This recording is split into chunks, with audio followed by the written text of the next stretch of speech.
Салам достор. Бүгін сілер менен кайрадан сабак үстүндө жолугушуп отурабыз. Сөздү узартпастан дароо жаңы темага киришсек. Бүгүнкү сабагыбыздын темасы зататоч сөз түркүмүнүн сан категориясы. Даяр болсоңор, кеттик.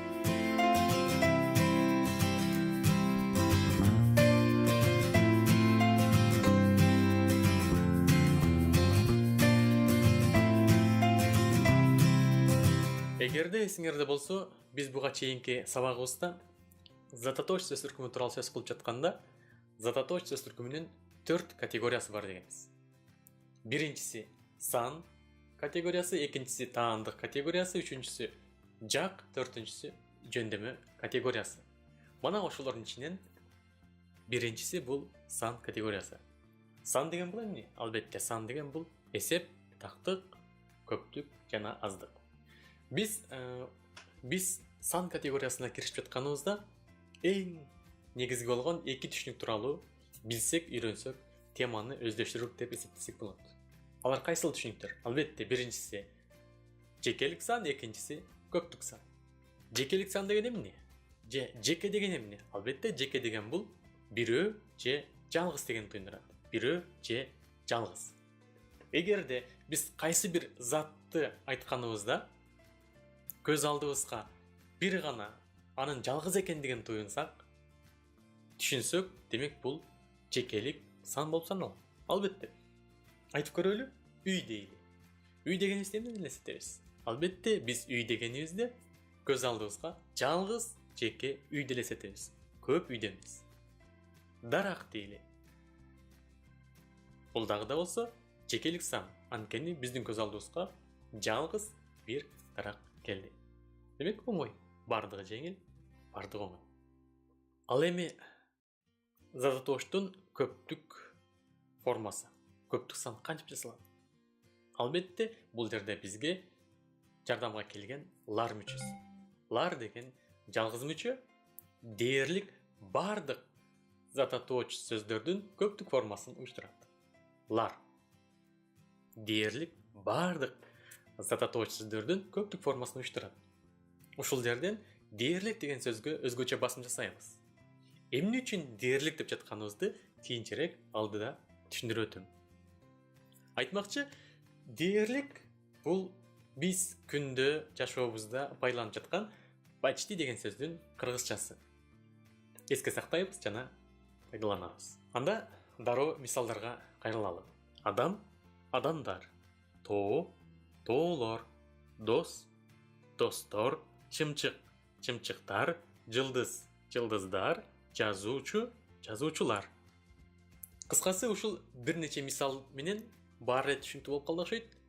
Лар мүчөсү уланганга чейин бирөө, ал эми лар мүчөсүнүн сыйкырдуу керемети менен бир зат көп затты туюндуруп калып жатат.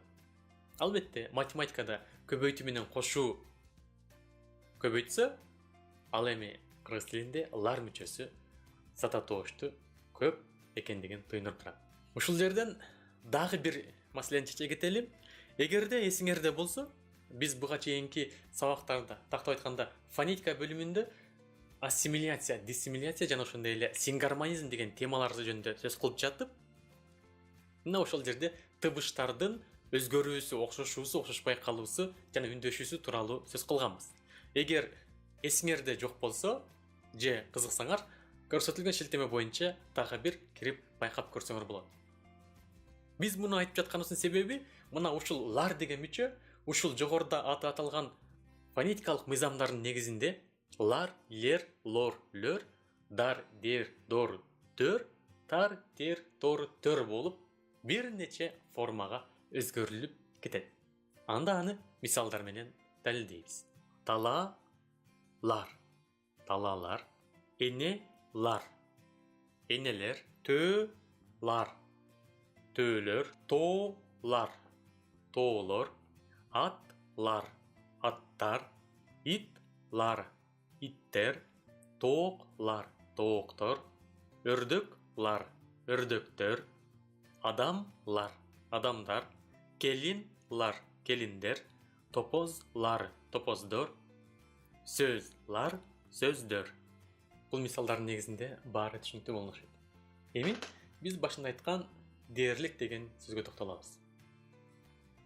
Мына алып көрөлү, кыргыз тилиндеги айрым задатош сөздөргө лар деген мүчө уланбайт, улана албайт. Биздин эне тилибиздин бизге байкалбаган өзгөчөлүгү лар деген мүчөнүн уланышына жол бербейт. Аны улансак бир кызыктай, бизге бир түшүнүксүз болгон сөз жаралып калат. Мына жамгыр деген сөздү алалы. Ага дароо мисал келтирели. Акыл сырттан чыркап кирип, апа, сыртта жамгырлар жаап жатат деди. Болбосо экинчи мисал, баарыбызга белгилүү болгондой, обондуу урдун тексти. Жамгырлар төктү, эч басылбай. Байкадыкпы? Дароо аңдадык. Жамгыр деген сөзгө ларды уладык, жыйынтыгында эмне жаралды, эмне пайда болду. Болбосо кийинки мисал. Бакыт деген сөздү алалы. Сүйлөмгө мисал келтиребиз. Биз бакытты издедик деген туурабы же биз бакыттарды издедик деген туурабы? Кайсынысы туура экендигин өзүңөр аңдап аласыңар деген ойдомун. Ырыс алды ынтымактар. Буга кандай карайсыңар? Ырыс алды ынтымак эмес, ырыс алды ынтымактар. Демек, биз жогоруда көрсөтүлгөн бир нече мисалдардын негизинде өзүбүз аңдап түшүнүк алдык окшойт. Мындай айрым задатош сөздөргө лар мүчөсүн улоонун зарылчылыгы жок. Анда биздин сөзүбүздүн өзгөчө боёгу бузулат. Дароо эле. Анткени биз жамгырды санай албайбыз да. 1, 2, 3, 4 көп жамгыр, аз жамгыр деп. Же болбосо бакыт эсептей албайбыз. Менин 1 бакытым бар, 2 бакытым бар. Же болбосо булардын 2 ынтымагы бар экен, булардын 3 ынтымагы бар экен деген эсептөөгө такыр мүмкүн эмес. Демек, ушул жерден өзүбүз эле түшүнө алабыз. Айрым эсептөөгө мүмкүн эмес болгон задатош сөздөргө лар мүчөсү уланбайт. Же болбосо дагы бир мисал. Мезгил, убакыт аталыштарын алалы. Мына. Буйруса февралдардан кийин жаздар келип калат. Кандай сүйлөм болду? Кандай маанай болду? Буйруса февралдардан кийин жаздар келет. Же болбосо апрелдерден кийин майлар келет. Байкадыңарбы? Бул жерде дагы биз эч кандай буларды эсептей албайбыз. Көп, аз деп. Ошон үчүн буларга лар мүчөсүн уладык, дароо бир күлкү келтирерлик өзгөчө маанидеги сүйлөмдөр жаралды. Жана ошондой эле лар мүчөсү энчилүү аттарга дагы улана бербейт. Уланбайт тактап айтканда. Уласак дагы бир башкача өзгөчө бир маани жаралат. Мисалы, Кремлдер Москваларда жайгашкан. Кремлдер Москваларда жайгашкан. Же болбосо экинчи мисал, Сынган кылчы романдарын Төлөгөн Касымбековдор жазган. Сынган кылчы романдарын Төлөгөн Касымбековдор жазган. Эмне түшүнөбүз? Албетте, бул тамашалуу маанайды гана түшүнөбүз. Буга өзгөчө олуттуу маанидеги сөз экендигин оюбузга дагы албайбыз. Демек, лар мүчөсү уланбайт. Бирок демекчи, албетте, лар мүчөсү энчилүү аттарга такыр уланбайт дегенден алыспыз. Албетте улана берет. Бирок ал учурда ошол энчилүү аттын көп экендигин туюндурбайт. Аны жалпылаштырбайт да. Мисалы алалы, султандар кайра артка кайтууга аргасыз болушту. Биз мында эмнени түшүнөбүз? Албетте, көп бир нече султандын артка кайтууга аргасыз болгондугун эмес. Албетте, султан жана ошондой эле анын жанындагы бир нече достору, шериктери, жолдоштору бар экендигин, жана ошондой эле султан ошолор менен кошо аркасына жолдон кайтууга аргасыз болгондугун түшүнөбүз. Мына, демек тактап айтканда, ошол султандар кайра арка кайтууга аргасыз болушу дегенде биз аны жалпылаштырган аталышты түшүнөбүз. Мына ушундай учурда лар мүчөсү улана берет, жана ошондой эле пайдаланыла берет. Же болбосо биз жана башында айттык, лар мүчөсү убакыт, мезгил аталыштарына уланбайт деп, аны мисал менен да келтирдик. Бирок көп учурда уланып калат, бирок анда баягы ошол мезгил, убакыт аталыштары көптүк форманы эмес, божомолдуу маанисинде. болуп калат дагы, ошол лар мүчөсү божомолдоо маанисын уюштуруп калат. Мисалы, буйруса мен күздөрдө барып калам. Күздөрдө барып калам. Күз деген сөзгө көптүктү уюштурган лар мүчөсү уланды дагы күздөр болуп калды. Биз мында эмнени түшүнөбүз? Ошол күздөр адамдын, сөз берип жаткан адамдын ошо күзгө жакын, ошо күз мезгилине таянып, күз мезгилге жакын аралыкта ошо ченде барып каларын түшүндүк. Божомолдоо маанисын туюндук. Болбосо апамдар жумаларга жакын келебиз дешти. Апамдар жумаларга жакын келебиз дешти. Мында жума деген убакытты туюндурган сөз, зататоч, ошолго лар деген уланды дагы жыйынтыгында эмнени туюндурду? Божомолдоо, жормолдоо маанисын түшүнүк алдык. Демек, мында дагы лар мүчөсү уланат, бирок көптүктө эмес, божомолдоо маанисин уюштурат. Эми дагы эске салчу бир нерсе. Унутпай эстеп калчу. Кыргыз тилинде сөзсүз эле лар мүчөсү уланып туруп, андан кийин көптүк форма уюштурулат экендигин түшүнүктөн да калса болуу керек. Анткени лар мүчөсүнүн жардамы жок эле өз алдынча туруп көптүк маанини туюндурган зататоч сөздөр арбын. Мисалы, эл деген сөздү алалы. Биз эл дегенде сербейген жалгыз кишини, жалгыз мени, жалгыз капарды түшүнбөйбүз. Мага окшогон көп адамдардын тобун түшүнөбүз. Эл дегенде бул бир топ көп адам. Же болбосо жамаат дедик. Жамаат деген ким? Жамаат деген бир топ адам. Көп адам. Болбосо тайпа дедик, Тайпа. Тайпа деген ким? Бир адам эмес, көп адам. Демек, бул жерде ошол лар мүчөсү уланбай туруп эле көптүктү уюштуруп түшүндүрүп турат. Бул жерде ушул эле көптүктү туюндурган ушул сөздөргө лар мүчөсү уланып айтылган учурлар абдан арбын, абдан көп. Бирок ал учурда биз дагы башкача маани туюнуп калабыз. Маселен, тайпа деген сөздүн өзү эле көптүктү туюндурат, бирок ушул учурда биз тайпалар дечү болсок, ошол көп топтун бир нечесин түшүнөбүз. Тайпа деген бир эле топ болсо, а тайпалар деген ошондой топтон бир нечеси. А тайпасы, Б тайпасы, В, Г тайпасы деген сыяктуу. Ошолордун баардыгын бириктирип тайпа деп айтабыз. Болбосо ошол эле эл деген сөздү элдер дечү болсок, биз эмнени түшүнөбүз? Кимди түшүнөбүз? Албетте, эл деген өзүнчө бир чоң топ, ал эми элдер деген ошол чоң топтун бир нечеси. Жөнөкөй мисал, маселен, кыргыз өзүнчө эл, өзбек өзүнчө эл, казак өзүнчө эл, бир топ, а булардын баарын бириктирип биз элдер деп койсок да байлансак болот. Дагы айтам, бул жерде баардыгын бир тайпа эмес, бир нече тайпаны түшүндүргөн учурда элдер деп пайдалана беребиз. Бар жайына түшкөндөй болду. Кеттик. Бул эне тилиң сенин каны жаның менен, эне сүтү менен бирге жаралган. Албетте, бул талашсыз, бирок ага карабастан эне тилди үйрөнүү, аны тереңден өздөштүрүү, анын бизге көзгө көрүнбөгөн айрым бир бурчта катылган сырларын бул жака тартып чыгаруу өзгөчө эбегейсиз эмгек, мээнет, ой жүгүртүүнү талап кылат, изденүүнү талап кылат.